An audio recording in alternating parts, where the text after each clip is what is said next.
Hey guys, welcome back to the channel. Today we're going to be in the kitchen making one of my personal favorites, but we're also going to make this a video response to our friend Jared Crocker. His channel name is Jared Crocker, and the other day he put out a video called Booty Burning Tacos.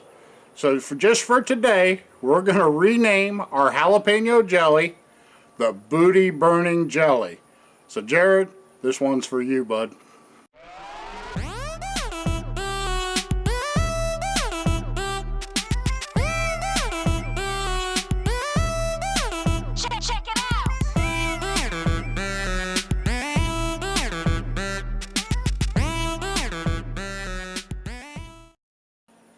Alright guys, like I said, today we're going to be making our jalapeno jelly recipe.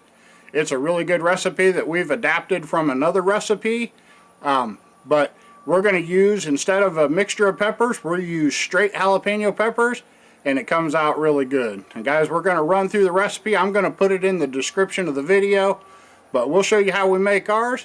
You see what you think. Alrighty guys, we're getting ready to make this jalapeno jelly, and you saw us picking peppers yesterday. Those weren't the only peppers to come off. So we've got a lot of peppers to deal with. We're going to start with the jalapenos. We're going to make this a jalapeno jelly. It's going to take quite a few of them, so we're going to set up a couple of chopping stations.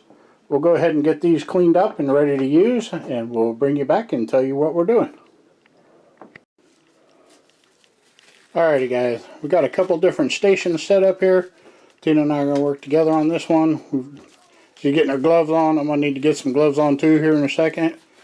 But what Tina's going to do is she's going to chop the peppers and get them opened up and get the seeds out of them. And then we'll bring them over here. I'll get them diced up real fine. The recipe that we use calls for 4 cups of jalapenos. We're going to be making a double recipe, so we're going to need 8 total cups. But Tina's going to go ahead. We'll show you. She's using a melon baller to remove the seeds. That's an easy way to do it, or you can use a spoon. But we'll go ahead and we'll start getting these diced up here. And we'll bring you back when we get a little bit closer, and we'll show you what we do next. Alright guys, I'll bring you in for another quick look. Tina's still working on getting the seeds and centers out of them.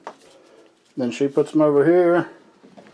And then just to give you an idea how fine to chop them, we cut them into strips like that, and then we go ahead and dice them.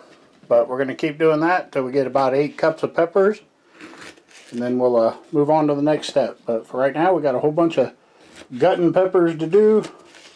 Then we cut them into strips, dice them up, and then we'll just wait till we got the 8 cups that we need. Alrighty guys, we've got our second big cup here. That's our second set of four cups of jalapeno peppers. But we're getting ready to add those to the pan, and then we'll be adding some vinegar and stuff. We'll show you that here in a minute. But for those, I'm sure we'll get the question of how many jalapenos go into 4 cups. Tina saved the tops off the peppers while she was cutting them, and she's going to give us a final count here in just a second. 58. 58 peppers.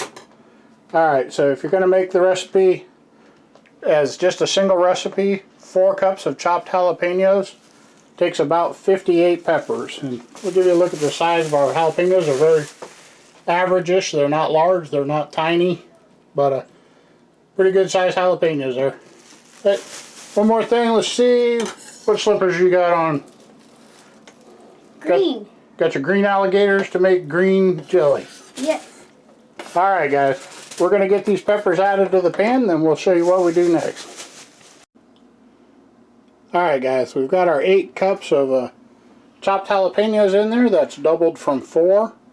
Now we're going to add to it 2 cups of apple cider vinegar. Each recipe calls for 4 cups of jalapenos and 1 cup of vinegar, so we're doubling that. And then we're going to add in 2 packages of pectin. Each recipe calls for 1, so again we're doubling. So sorry for the confusion. I'll put the recipes in the description of the video, but we'll go ahead and get that mixed up well, and then what we'll do is we'll just let Tina get this mixed up here real quick. But what we're going to do is we're going to set it up on medium heat, set the stove on medium heat, and we're going to get this good and warm and let those peppers start to break down. Now we're going to want to eventually bring it to a boil, a hard boil, so we'll turn it up later. But once we get them good and hot, we're going to work on them here with the immersion blender and make sure they're good and chopped up. A lot of these recipes, they end up with the peppers floating up in the top. But we're going to work on them with the immersion blender once they get soft, and then we'll go ahead and bring them on up to a boil. So for right now, we're going medium heat until we get the peppers soft. Okay guys, one thing to note when you first get this mixed up is it doesn't look like there's enough liquid in there. It just looks like a bowl of peppers with liquid down in there somewhere. But as these cook down, they'll go ahead and liquefy. We'll bring you back and show you that. But I don't want you to get to this stage and think you've done something wrong. Guys, the peppers were just got to wait for them to sweat out and break down. So just keep on cooking them. Alright guys, we've got these peppers cooked down. You can see it looks like a lot more liquid in there now. But we've got them cooked to where they're soft enough to work on them with the immersion blender. So we'll do that next, and then we'll bring you back and show you what that looks like. Alright guys, we've got it broke down with the immersion blender. You can see it's a lot like split pea soup. But we've got it up to a boil now. We backed the heat off of it. You're not going to see it boiling right now, but we backed the heat off of it so we wouldn't get burned. But we're going to go ahead for the big sugar dump. We got 10 cups of sugar going in. Each recipe calls for 5 cups. Like I said, I'll put the recipe in the description. But you turn your sugar in all at once. And then we're going to bring this up to a rolling boil again. So, guys, we'll just go ahead. We'll get all this sugar mixed in. It's quite a chore. But we'll get the sugar mixed in. We'll get it heated back up, back to a rolling boil. And we'll bring you back and show you what we do then. Alright guys, we brought it up to a full boil. It's a boil that won't stir down. And we'll go ahead and cut the heat off to it. And guys, it's time to start canning. That's about all there is to it. We're not going to sweat the foam too much. We got our water bath canner over here full of water heating up. You can see the steam coming off of it. But time to start through the canning process. The lid's back here warming up. Tina's ready to roll, almost. Almost. I need one more thing. She needs one more thing. We don't know what she's after. Oh, her funnel. Alright guys, we're going to be working with pint jars. Usually we use this as a sauce for like chicken nuggets or maybe a glaze on a ham or something. But we usually end up using more than would fit in a jelly jar. So we ended up opening more than one at a time. So we went to just canning it in pints. They usually don't have any trouble using them up. But we'll go ahead and fill them just like any other jelly to a 1/4 of an inch head space. And then we'll get a lid and a ring on them. And guys, that is all there is to it, really. We're going to get these ready to go. We'll get them over here in the canner, and I'll show you when we got the canner filled up. Alright guys, we've got all the jars in the canner. We've got an inch of water above them. We've got the burner up on high. We're going to go ahead and bring this up to a boil. But as you can see, the yield on this isn't as high as on some recipes.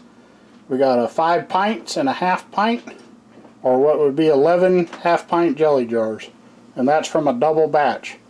So guys, feel free to increase the size of your batches if you're looking for more than that. But we're going to go ahead and get these processed. We'll bring it up to a boil. We'll process it for 10 minutes, and then we'll take the lid off, leave it for 5 minutes, and we'll bring you back when we're pulling them out.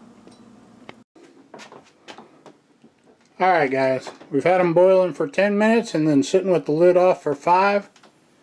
So Tina's going to pull them out and see that bright green color. We'll go ahead and let her get by. But, like I said, you just process them for 10 minutes, then take the lid off, let them sit for another 5 minutes. That's good light there. Yeah, they're really dark green. Really dark green. They look great. Alright guys, I'll come back and we'll get these out of the canner. We'll let them set up some, and then I'll get you a final shot of them. But so far they are looking fantastic. Alright guys, I'm going to bring you in here one last time, give you a good look at the jelly, see if we can capture some of that color on there. They're a very, very deep green. We are really, really happy with them. So, guys, if you do make this, I suggest doubling the batch, if not quadrupling it, if you want any good amount to share. That would be 11 half pints, but we got 5 pints and a half pint. So, guys, that's what it looks like. It's really, really good. It's not too hot, but it's really good on crackers with cream cheese and stuff. So, guys, we're just glad to have it. We'll get out here and talk to you here in just a second. Alrighty, guys, that's about going to wrap it up for today's video. We had a lot of fun making the jalapeno jelly. And guys, please know that we didn't mean to offend anybody with the title. We're just having some fun with a great young man. If you would, guys, please go over and check out Jared. I'm going to put a link for him up here in the corner. But if you would, go over there and tell him after his booty burning tacos that you hope everything turned out okay. So, guys, we appreciate you coming by the channel. We hope you enjoyed the recipe. Like I said, it'll be in the description. I'll put a couple of variations over there if you want to make it hotter or you want to make it more mild. But we really appreciate you guys coming by the channel and checking out the recipe and supporting the channel with your comments and your thumbs up. Guys, those really help the channel and we really appreciate it. And guys, when you share our videos, that really helps too. But if you like the content here on the channel, we hope you'll subscribe. Down next to the subscribe button is a bell. If you'll hit that bell, that'll send you a notification whenever we release new videos. And guys, that's a great way to keep up with the channel. So we appreciate you coming by the channel. We hope you enjoyed the recipe. We'll catch you in the next one.